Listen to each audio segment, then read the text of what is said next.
In this video, I tackle some of my misgivings about the sexualization of girls in anime and cosplay by interviewing Olivia. But before we get into today's video, just want to share with you about the GGGG.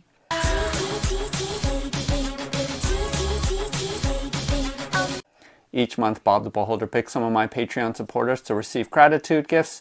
And for this month, I don't have the list yet because I am filming this video way ahead of time just due to scheduling issues. But go ahead and use the link below to go to my Patreon page to see what the current list of gratitude gifts are. And in next week's video, I will go ahead and share what those items are. So for those of you who are regularly watching my channel, you know that one of my other hobbies aside from 3D printing is to cosplay. And this is something that I really enjoy doing with my 15-year-old daughter. But more recently, I think I've had some misgivings about some of the sexualized nature surrounding the whole hobby, as well as anime, and wanted to get some insight and input. So I reached out to one of my favorite YouTube essayists, Olivia from oliSUNvia. That's her channel, and go ahead and use the link below to check out some of her content. One of the things that I really appreciate about her is that she really does measure both sides of an argument and avoid some of the polemic that we find so common online today. Also, I really like the fact that she is Gen Z. She explains a lot to me as a Gen Xer about the younger generation and gives me a lot of insight. And so I thought it'd be great to ask her some of her thoughts regarding this sensitive issue. I know that this content is really unique and different from a lot of my other videos, so feel free to skip this one if you're not interested in social commentary. Also, just a trigger warning that we do assume racism does exist and that stereotypes do exist, especially towards both Asian women and men.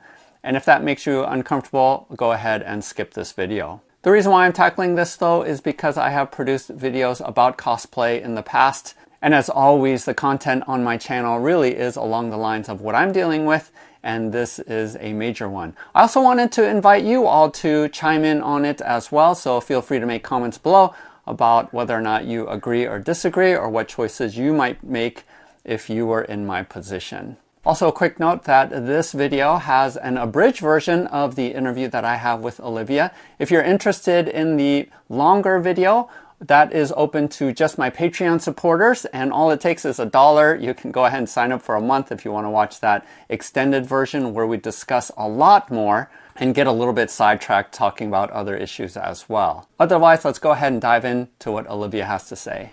So thank you so much, Olivia, for agreeing to be a part of this interview. It's going to be super helpful for me, and I love your channel, I love your content, and especially how even-keeled you are and how you like to look at both sides. Thank you for inviting me. It's really cool.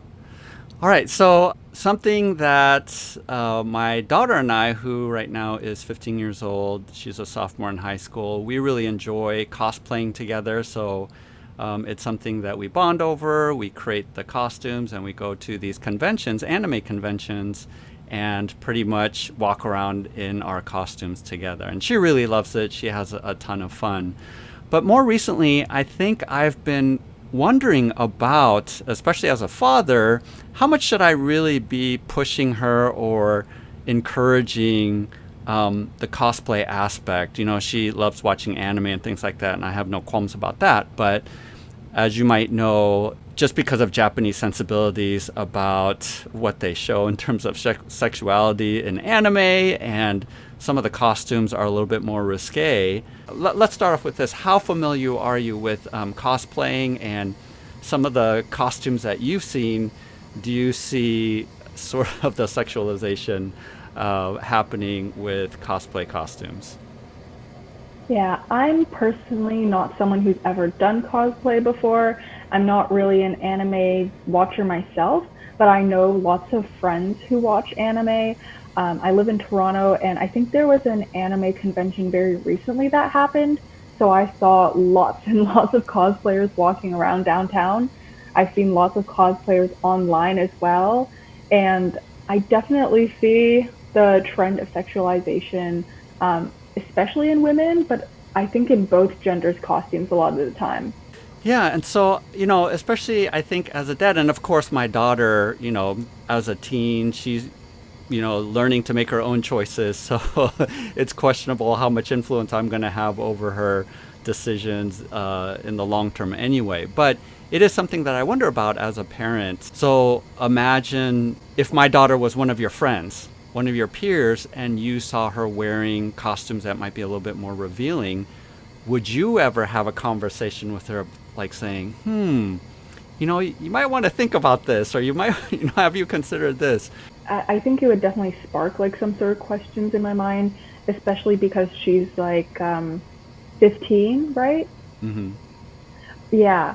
So I definitely would be thinking about it, but I also would ask myself, like, what's the difference between wearing wearing kind of revealing clothing in cosplay versus wearing like a crop top or more revealing clothing that's normal.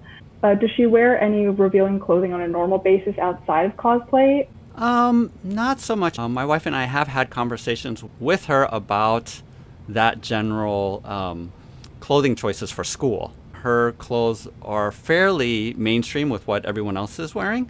From my perspective, it seems like a lot of girls in her high school are wearing more skimpy clothes, and she's more conservative than that. But she has worn crop tops to school. It doesn't seem to be too much of a problem, but I really think it comes from the mindset and the intentions, maybe, because when you cosplay, you're kind of putting yourself into the shoes of a different character, and that character often has a lot of backstory and context that you aren't as a person. And I think we've talked about this last time, where a lot of female characters in anime have a very male-gazy sexual context around them. And so I think that's probably what makes their revealing clothing more troubling than just normally wearing a crop top or something. So it's specifically that you're representing or buying into anime, which is primarily created for a male audience, actually a teen male audience.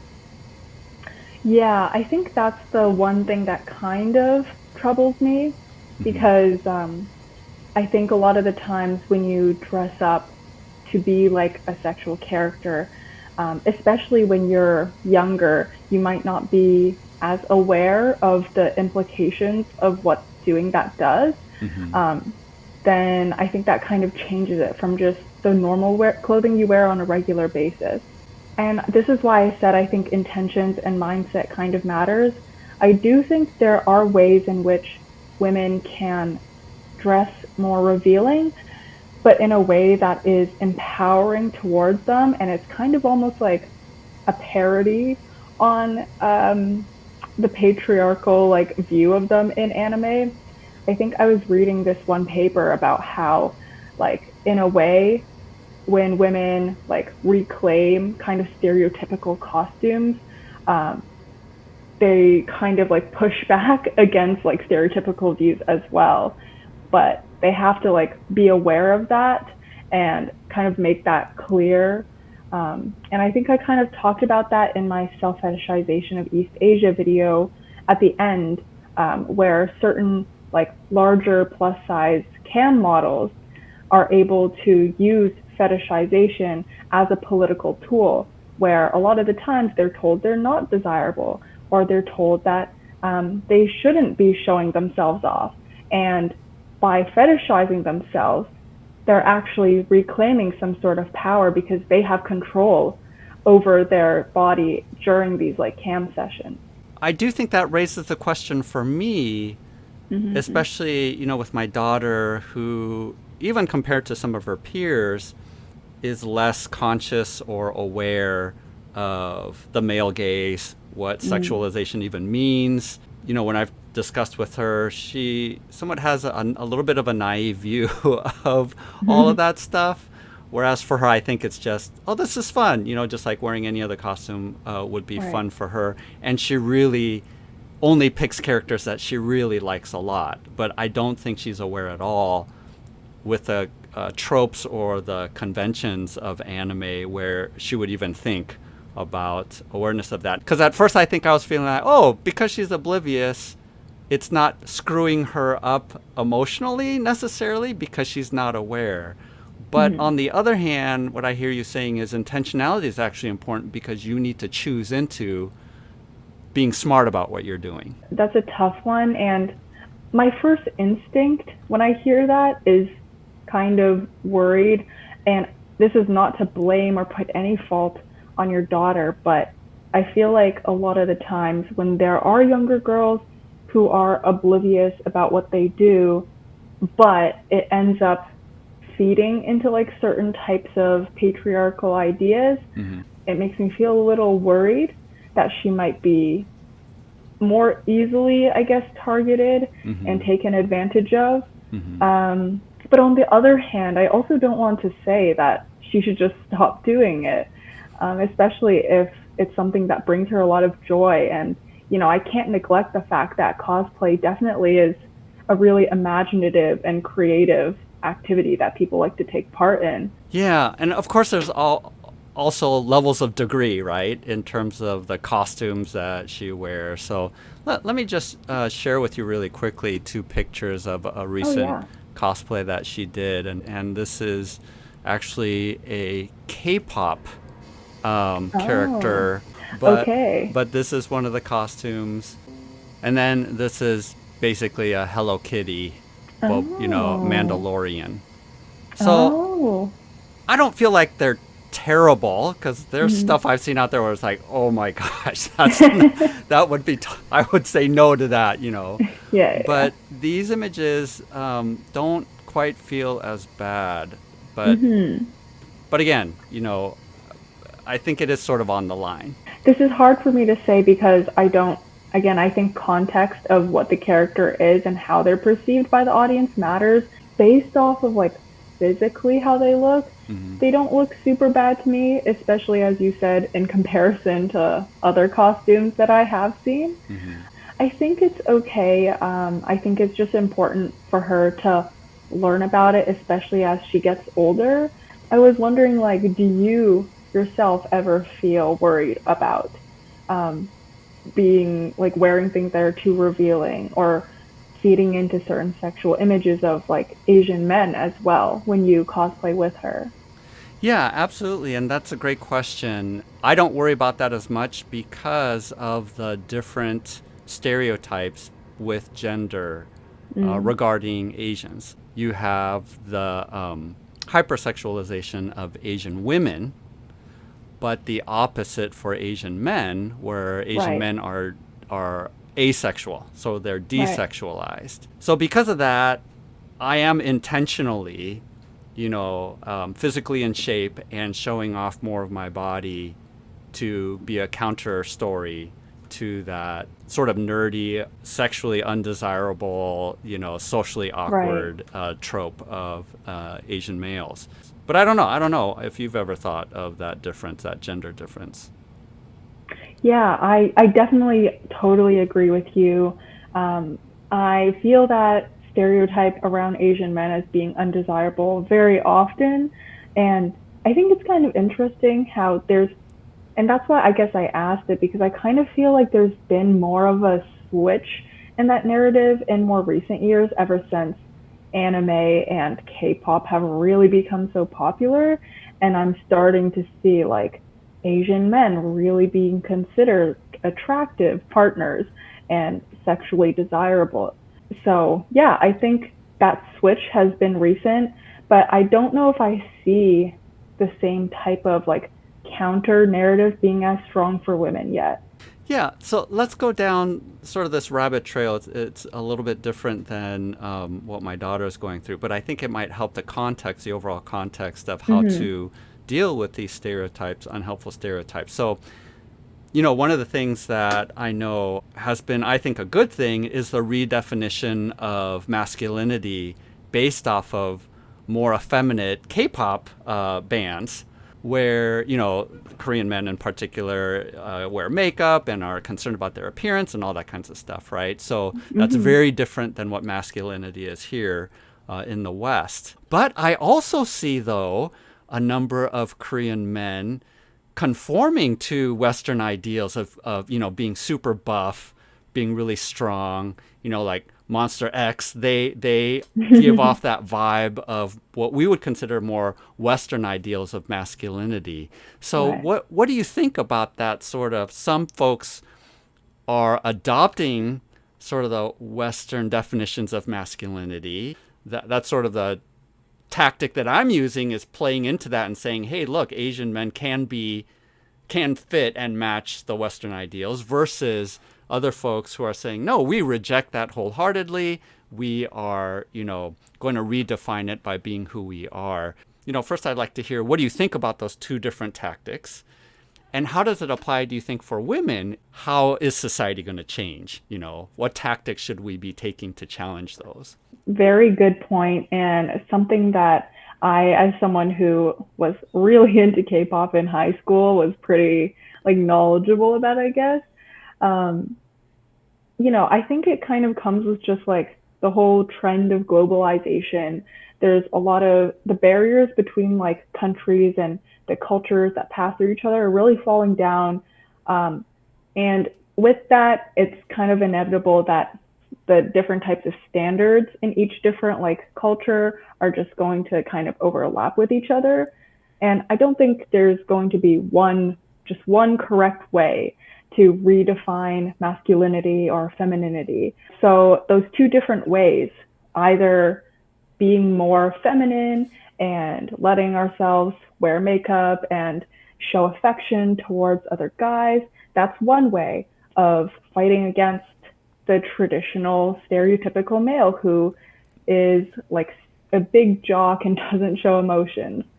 But I think the other type of person, like you said, Monster X, who's like super buff and stuff, that's also another way of redefining Asian masculinity, where we think that they are smaller and not as strong and not as masculine.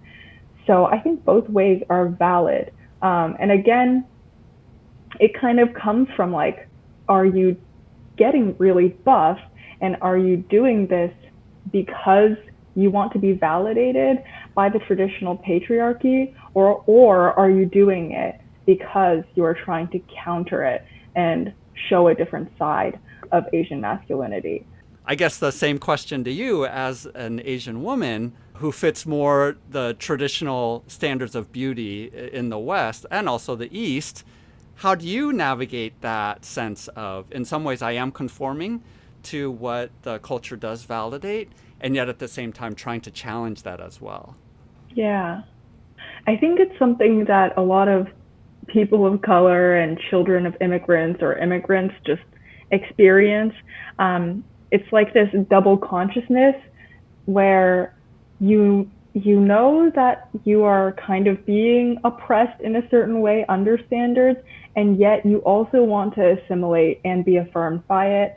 And I think that's why we can't really ever fully be free from these standards unless they do disappear, or else we're just going to have these two types of consciousnesses fighting against each other. And I think that's okay. It's not our fault to just be contradictory sometimes. Humans are contradictory all the time. But for me personally, I've had a lot of, I guess, struggle with if I want to look more Eastern or if I want to look more Western in terms of beauty standards, especially as someone whose parents are Chinese immigrants, but I grew up in Canada. So, like, do I want to be tan because the West seems to love that golden skin? Or do I want to be pale because that's what, the East likes? Do I want to draw thick black eyeliner and look edgy, or do I want to do pretty soft makeup that a lot of Eastern people like? The way that I kind of have come to terms with it is just to try to forget about whether I'm trying to be more East or whether I'm trying to be more West. I kind of try to take like this identity struggle out of it and focus on the aesthetic itself. Like, which one do I just feel more confident in, and which do I think looks aesthetically better on myself, regardless of what identity it affirms in me. Mm-hmm.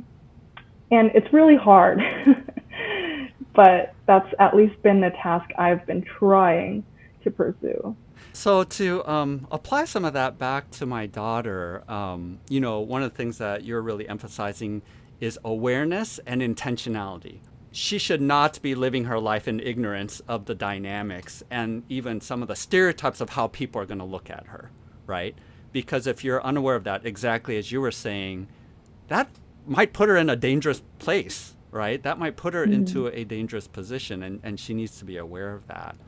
In terms of like awareness as a young girl, my other daughter, who is 3 years older than my 15-year-old, she learned that pretty quick and didn't need a lot of explanation about that. And she knows, not only is she aware of some of the dangers, but also she's able to, like you said, Olivia, selectively wield that power that she has in knowing that she is a relatively attractive young woman, and there's a way that she intentionally capitalizes on that. Just like in your video where you mentioned that the whole concept of being cute, egyo, or kawaii, right?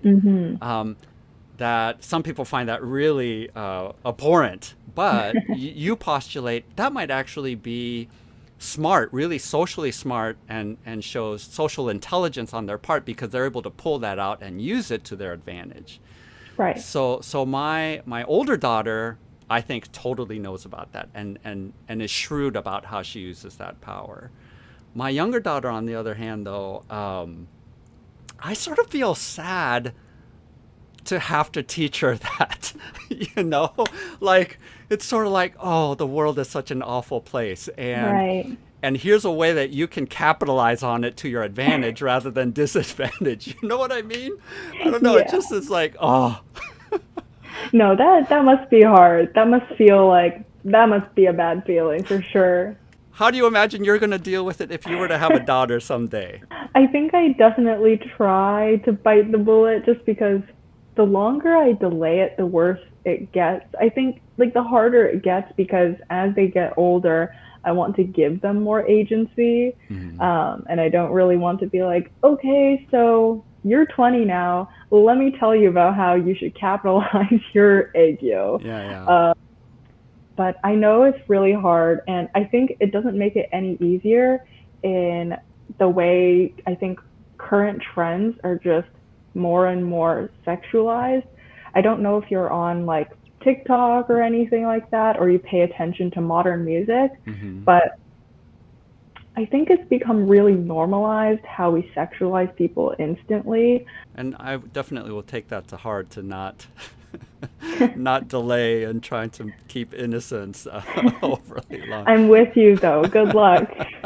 You know, I think we haven't talked about it explicitly, but it does sound like you're okay with particularly women being aware of sexual power, that women in particular have a card that they can play that ethically isn't problematic.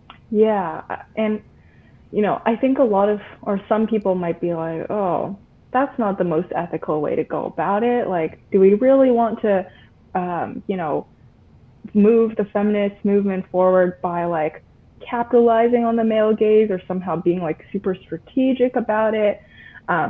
But, and I was like this before, very idealistic, being like, oh, let's just forget about, you know, all of the patriarchy and all of the standards. Like, we'll just completely create something new outside of it.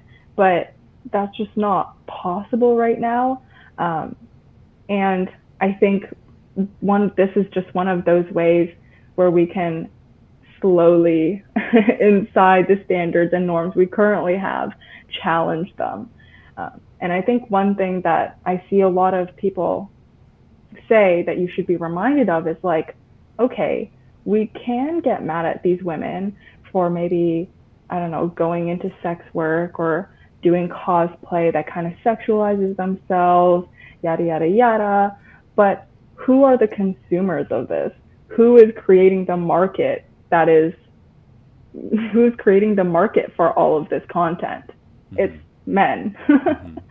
Yeah, I think that's really helpful to talk it through and discuss. Well, again, thank you so much. You've given me a lot to think about, and I will continue to watch your videos as you put them out, but I know that you're also trying to juggle being a student too, and eventually going to law school as well. Yeah. Thank you for having me. Hopefully my thoughts weren't too scattered and convoluted, but this is a good discussion. Good. Glad to hear it.